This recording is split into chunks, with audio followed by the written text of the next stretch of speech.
how to use my pictures as a stickers on WhatsApp.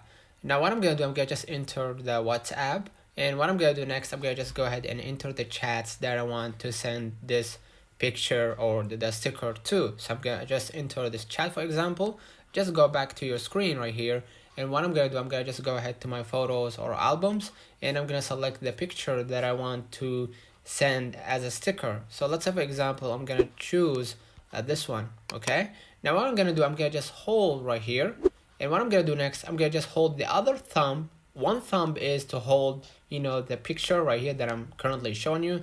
The other thumb or the finger, just go back to your screen and just go ahead and use the other thumb to open up the WhatsApp, and just go ahead simply to the chats right here. And as you can see, we're gonna wait up until it's loaded.